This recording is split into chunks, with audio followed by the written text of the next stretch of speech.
Assalamualaikum warahmatullahi wabarakatuh. Apa kabar anak-anak ibu semua pagi hari ini? Apakah kalian semua sehat ya? Alhamdulillah. Nah, sekarang ibu mau ambil absen. Coba lihat di kiri dan di kanannya. Apakah anak-anak ibu semua ada yang tidak hadir? Aduh, semua hebat ya sekarang. Nah, sekarang kita masuk ke materi baru ya. Bab 8, tema 8 tentang membaca teks cerita yang berjudul Garuk-Garuk. Alur konten capaian pembelajaran: membaca dan mengucapkan kata-kata yang panjang, 3 suku atau lebih, menggunakan pengetahuannya terhadap kombinasi huruf. Anak-anak ibu semua tahu apa itu membaca? Tidak tahu ibu jelaskan ya. Membaca merupakan kegiatan melihat tulisan bacaan dan proses memahami isi teks dengan bersuara atau di dalam hati. Nah, sekarang ibu akan membacakan cerita teks Garuk-Garuk dengan suara yang lancang dan intonasi yang tepat. Setelah itu, ibu dan anak-anak ibu semua menjawab pertanyaan terkait cerita tersebut ya. Nah, sekarang anak-anak ibu semua dan akan ibu membacanya ya secara cermat. Materi teks cerita Garuk-Garuk. Garuk-garuk. Bermain atau belajar bersama di rumah Fahmi itu menyenangkan. Rumahnya luas, bentuknya meniru rumah baloi, rumah adat Kalimantan Utara. Bagi Kidul, bermain di rumah Fahmi berarti dia terbebas dari Kak Asih yang cerewet menyuruhnya mandi. Kidul tidak suka mandi, itu sudah bukan rahasia lagi. Selain terbebas dari Kak Asih, di rumah Fahmi juga banyak makanan. Ibu Fahmi selalu menyuguhi mereka buah dan penganan khas Malinau ataupun dari luar daerah.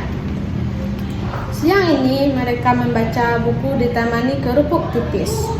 Kata Fahmi, kerupuk ini disebut rempeyek dan makhluk kecil-kecil di atasnya itu adalah rebon atau disebut juga udang papai. Kidul suka sekali, tiap sebentar tangannya meraih setoples berisi kerupuk itu. Dul, aku lihat tanganmu lebih sering memegang rempeyek daripada membalik halaman buku, goda Sadoy. Kidul hanya meringis. Tangan kanannya memegang rempeyek, tangan kirinya menggaruk tangan kanan. Habis itu rempeyek pindah ke tangan kiri, tangan kanan menggaruk tangan kiri. Kedua tangannya terlihat memerah. Aduh, banyak nyamuk, seru Kidul. Mana ada nyamuk, kata Fahmi. Buktinya aku dan Sagoy baik-baik saja. Makanya rajin-rajinlah kau mandi, kata Sagoy. Kapan kau terakhir mandi? Ah, bosan, gerakannya begitu-gitu saja, sahut Kidul sambil mengingat kapan dia terakhir mandi.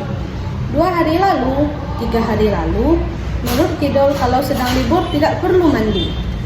Namun gatal-gatal di tubuh Kidul terus bertambah. Sekarang lehernya juga terasa gatal. Tangannya kini malah lebih sering menggaruk daripada memegang rempeyek. Karena Sagoy dan Fahmi makin sering meledeknya, Kidul memutuskan untuk pulang saja.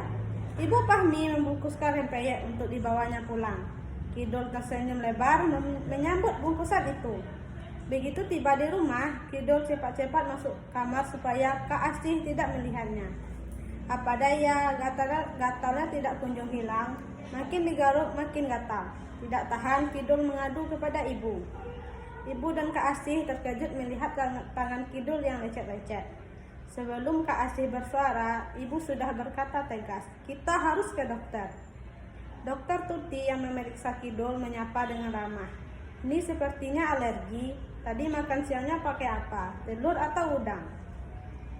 Tiba-tiba Kidul teringat makhluk kecil-kecil di atas rempeyek. Ah, itulah penyebabnya. Jadi bukan karena tidak mandi, tanya Kidul gembira. Dokter Tuti tertawa. Memang gatal-gatalmu ini karena alergi terhadap udang papai. Namun bukan berarti tidak mandi itu bagus. Lecet-lecetmu ini bisa menjadi infeksi parah karena kuman-kuman yang ada di kulit. Kita mandi supaya tubuh kita bersih, bebas dari kuman. Aduh, ternyata Kidul tetap harus mandi. Mungkin dia memikirkan cara mandi yang berbeda supaya tidak membosankan. Bagaimana menurutmu? Nah, anak-anak, pastikan ya kalian memahami cerita garuk-garuk dengan menjawab pertanyaan berikut ini. Kita menjawab pertanyaan bersama-sama ya. Pertanyaan pertama yaitu, apakah ide pokok cerita ini? Ya, betul. Ide pokok cerita ini yaitu mandi, menjaga tubuh bersih dan bebas dari kuman. Pertanyaan kedua, apakah nama daerah yang menjadi latar belakang tempat cerita ini? Ya, betul sekali. Nama daerah yang menjadi latar belakang tempat cerita ini adalah Malinau, Provinsi Kalimantan Utara. Pertanyaan ketiga, di rumah siapakah Fahmi, Kidul, dan Sagoy suka berkumpul? Ya, betul, benar ya anak-anak ibu. Fahmi, Kidul, dan Sagoy suka berkumpul di rumah Fahmi. 4. Mengapa mereka suka berkumpul di tempat itu? Mereka suka berkumpul di tempat itu karena tempatnya luas dan banyak makanan. Pertanyaan kelima, mengapa Kidul tidak suka mandi? Kidul tidak suka mandi karena bosan, gerakannya begitu-gitu saja. 6. Menurut Kidul, kalau sedang libur tidak perlu mandi. Apakah kalian setuju? Jelaskan pendapat kalian. Saya tidak setuju karena meskipun kita sedang libur, kita harus mandi secara teratur supaya tubuh kita bersih, bebas dari kuman. Pertanyaan ketujuh, apa yang disampaikan Dr. Tuti tentang alergi Kidul?